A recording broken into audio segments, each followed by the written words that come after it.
Voilà, aujourd'hui on est présent sur cette mélangeuse Boramel 28 m3 chez un de nos très bons clients et on va regarder justement tous les points et tous les éléments d'entretien de cette machine.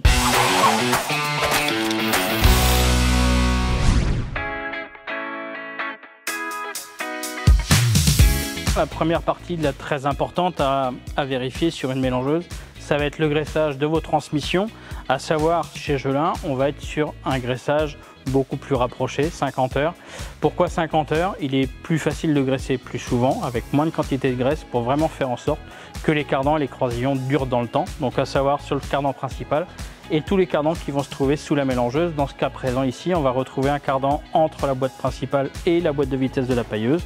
Et après, un cardan qui va partir à la première vis de mélange et un suivant à la deuxième vis de mélange. On revient sur les entretiens de cardan. Du coup, à l'entrée de la pailleuse, on retrouve une sécurité à friction qui, annuellement, il faudrait les démonter, les nettoyer et les remonter au tarage nécessaire et au besoin changer les ferrots d'eau.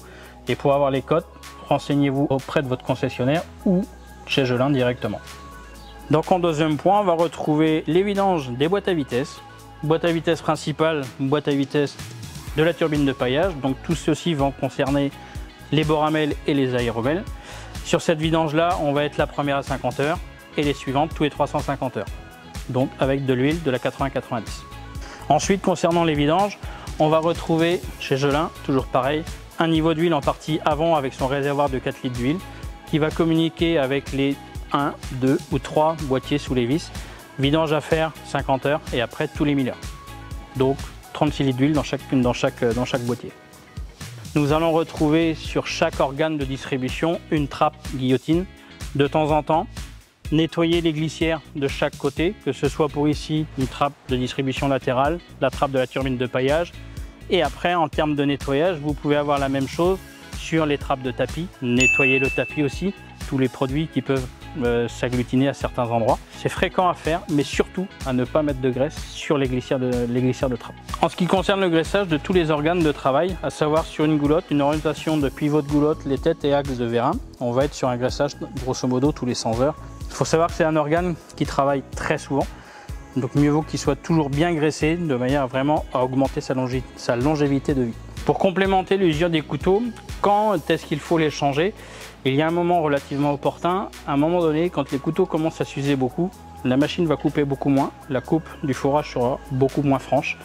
Automatiquement, les bêtes vont s'en ressentir tout de suite. Il faut savoir qu'on est capable de rendre un élevage en acido si le fourrage il est complètement dénaturé, pas coupé mais déstructuré. Et en plus de cela, le poste carburant va devenir très gourmand. Pourquoi? Parce que ça va rendre la machine très tirante. Sur les tapis PVC, ce qu'il faut faire très attention, l'attention, éviter que les tapis ne patinent.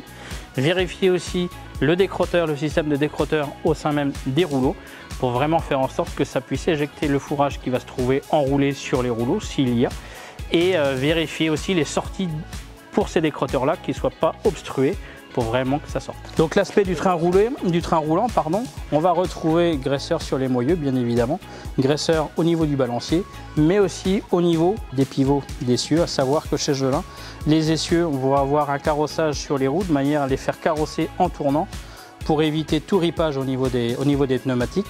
Donc qui dit pas de ripage dit qu'on va augmenter la durée de vie des pneumatiques, mais aussi ne pas déstructurer les cours des exploitations.